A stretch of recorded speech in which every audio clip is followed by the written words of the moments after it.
वाटेल ते बोलायचं, गांडबुली म्हणायचं. अरे लाज वाटते का तुला जरंग्या? लाज वाटते का तुला जरंग्या? काय बोलतोस तू? तुझ्या जिभेला हाड आहे का जरंग्या? आंदोलनामध्ये बहिणी आहेत, अविवाहित आहेत, मुली आहेत. या जरंग्या चपट्याची कोणती जात नाही, याची कोणती लायकी नाही. हा जरंग्या फक्त एका उद्देशाने, एका पॉलिटिकल मोटिवेटर होऊन इथे आलेला आहे.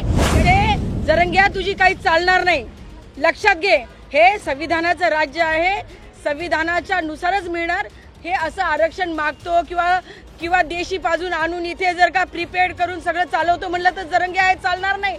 लक्षात ठेवायचं, इथे दादागिरी जमणार नाही. दादागिरी इथे चालू शकत नाही. हे कायद्याचं राज्य आहे. काय बोलतोस तू? तुझ्या जिभेला हाड आहे का जरंग्या? कधी मुख्यमंत्र्यांची आई काढतोस? चित्रा वाघ सारख्या एका सन्माननीय एवढ्या मोठ्या नेत्याला तू खालच्या स्तरावर बोलतोस? लायकी आहे का तुझी? आता मला तर शरद पवारांच्या राजकारणाबद्दल काही बोलायचंच नाही.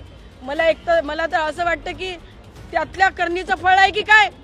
रसद पुरवसाल त्याच्यामुळे घडले की काय? सन्माननीय ताई आहेत आमच्या, सुप्रिया ताई, मी त्यांचा रिस्पेक्टच करते.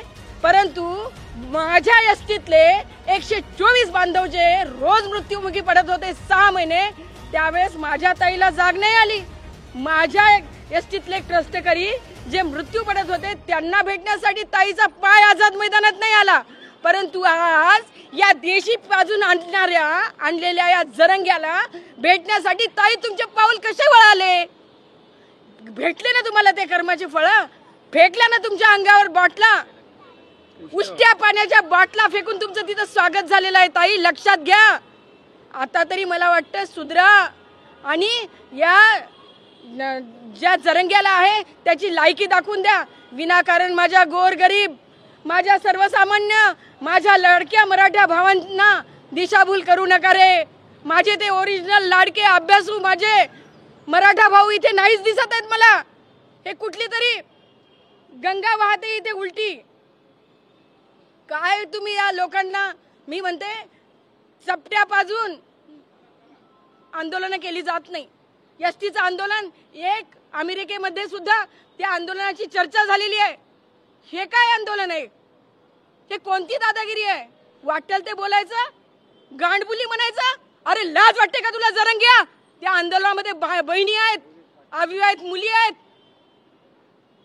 एवढे मोठे माझे लोक आहेत, तिथे आलेली जनता आहे, त्यांच्यासमोर असं घाणेरडं बोलतो?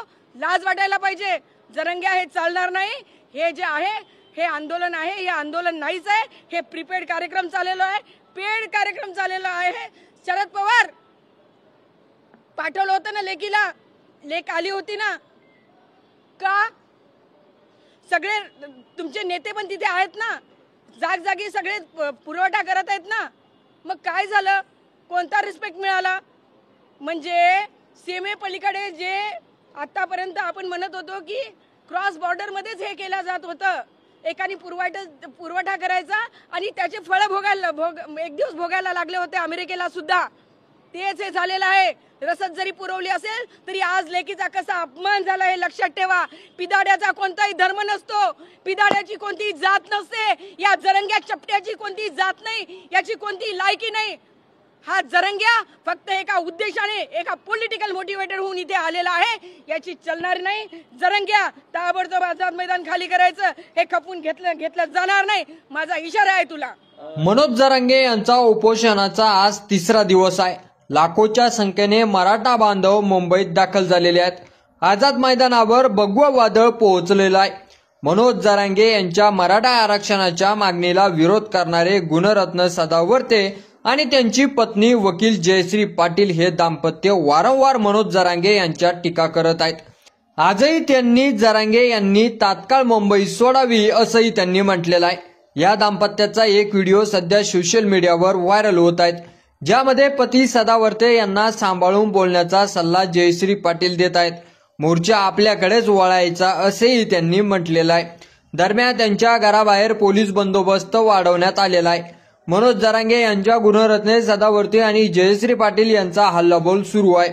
मराठा आरक्षणाविरोधात कायदेशीर लढाई लढणारे सदावर्ते आणि जयश्री पाटील हे कोर्टाबाहेर मराठा आरक्षणाविरोधात बोलत असतात.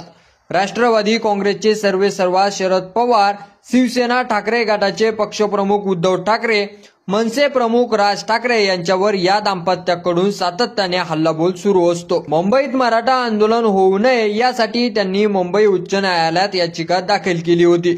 मात्र त्यानंतरही राज्य सरकारने मनोज जरांगे यांना अटी शर्तीच्या आधीच राहून उपोषणाला परवानगी दिली. त्यानंतर लाखोच्या संख्येने मराठे मुंबईत दाखल झालेले आहेत. सदावर्ते आणि जयश्री पाटील यांचा एक व्हिडिओ सध्या सोशल मीडियावर व्हायरल होत आहे. पत्रकार परिषद सुरू होण्यापूर्वीच पती पत्नींमध्ये ही बाचाबाची झाली. जयश्री पाटील बयेत झाल्याचे या व्हिडिओतून म्हटलं जात आहे. पत्रकार परिषद सुरू होण्यापूर्वी जयश्री पाटील या सदावर्ते यांना म्हणतात की साहेब लय खालच्या लेवलवर जाऊन बोलू नका, नाहीतर त्यांचा मोर्चा आपल्याकडेच वळायचा. सदावर्ते आणि जयश्री पाटील घाबरलेले आहेत असे सांगत त्यांचा हाच व्हिडिओ सोशल मीडियावर व्हायरल झालेला आहे. मराठा आंदोलकांनी विविध माध्यमांसमोर बोलत असतानाही मराठा आरक्षणाविरोधात याचिका करणाऱ्या या दाम्पत्याविरोधात वक्तव्य केलेलं